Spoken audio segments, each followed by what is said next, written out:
Hello everyone, તો કેમ છો બધા? તો અમે કન્યાકુમારીમાં બધે ફરી લીધું અને અમે ફાઇનલી કન્યાકુમારીથી નીકળી ગયા છે ત્રિવેન્દ્રમ જવા માટે, જ્યાં અમે પદ્મનાભમ સ્વામીના મંદિરે જવાના છે. અને ટાઈમ રહેશે તો બીજી ઘણી જગ્યા છે જ્યાં અમે ફરશું. ત્યાંથી પછી અમારે પાછું રિટર્ન ટ્રેન છે જવાની. તો અમે ત્રિવેન્દ્રમ જ્યાં આશ્રમ રાખ્યો તો ભારત સેવા સંઘ, ત્યાં અમે ઓનલાઈન બુકિંગ કરી લીધું હતું અમારા રૂમનું. એટલે અમે ત્યાં સાંજે પહોંચી ગયા છીએ અને જો અત્યારે અમને મળી ગયું છે સરસ જમવાનું. ત્યાં જમવાનું બહુ મસ્ત છે, એટલે ઝાઝા દિવસો પછી સરસ જમવાનું મળ્યું છે. જો કેટલું મસ્ત છે. અને ફાઇનલી અમે બધા 3 વાગે સવારે ઉઠી ગયા હતા, બધા નાહી ધોઈ ફ્રેશ થઈ અને 4 વાગે પૂગી ગયા છે અહીંયા જ્યાં છે ત્રિવેન્દ્રમનું ફેમસ દુર્ગા મંદિર ત્યાં. અને ત્યાંથી દર્શન કરીને અમે નીકળી ગયા છીએ. હાલો બધા અહીંયા જો. એતલબેન આપણે ક્યાં જઈએ? કોમલ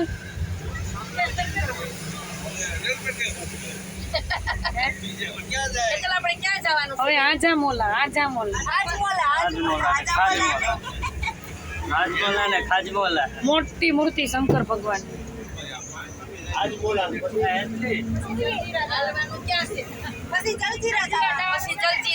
હાલવાનું આજ નહીં પડે તમારે.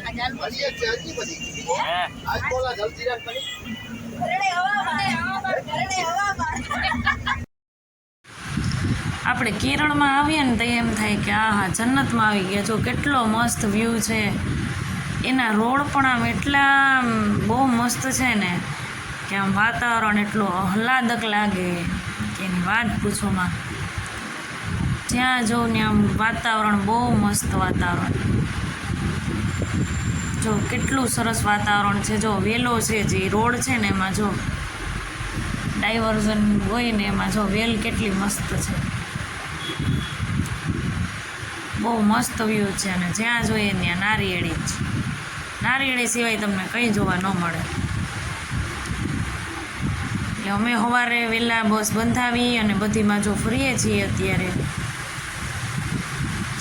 અને અત્યારે અમે આવી ગયા છે આઝીમાલા, જે કેરળનો ફેમસ જે સ્થળ છે ને એ આઝીમાલા, શંકર ભગવાનનો જે મૂર્તિ છે ત્યાંનો વ્યૂ તમે જોઈ શકો છો. જો દરિયો, કેટલું વાતાવરણ એમ થાય કે જન્નતમાં આવ્યા ખરેખર. અહીંયાથી જવાનું મન ન થાય એટલું મસ્ત વાતાવરણ છે. જો નારેડી ને કેટલી મસ્ત દેખાય. અને અહીંયાની આ મૂર્તિ છે ને જે શંકર ભગવાનની બહુ મસ્ત છે. બહુ મોટી મૂર્તિ છે. બહુ મજા આવે એવું છે અહીંયા. જો તમે કેરળ આવતા હોય ને તો અચૂકથી અહીંયા આવો આઝીમાલા. ત્રિવેન્દ્રમથી 20 કિલોમીટર આસપાસ થાય, 20-25 કિલોમીટર. તમે અહીંયા આવીને જો વાહન પ્રાઇવેટ કરાવી લ્યો ને તો તમે અહીંયા જઈ શકો. અને અહીંયા બહુ મસ્ત મંદિર છે શંકર ભગવાનનું. અને પછી અમે પાછા ત્યાંથી નીકળી ગયા છીએ રેલવે સ્ટેશન જવા. અમે 3-4 મંદિર ફરી લીધા પદ્મનાભમ સ્વામીના. અને તમે જો અત્યારે કેરળનો વ્યૂ જો તમે. 3-4 મંદિર બીજાય ફર્યા પણ ત્યાં ફોન અલાઉડ ન હોય એટલે વિડીયો ન શૂટ થાય. અને જે એક મોટું મંદિર છે પદ્મનાભમ સ્વામી, બહુ મસ્ત છે. વિષ્ણુ ભગવાનનું એકમાત્ર મંદિર. અમે ત્યાં પણ જઈએ એવા સવારે વહેલા.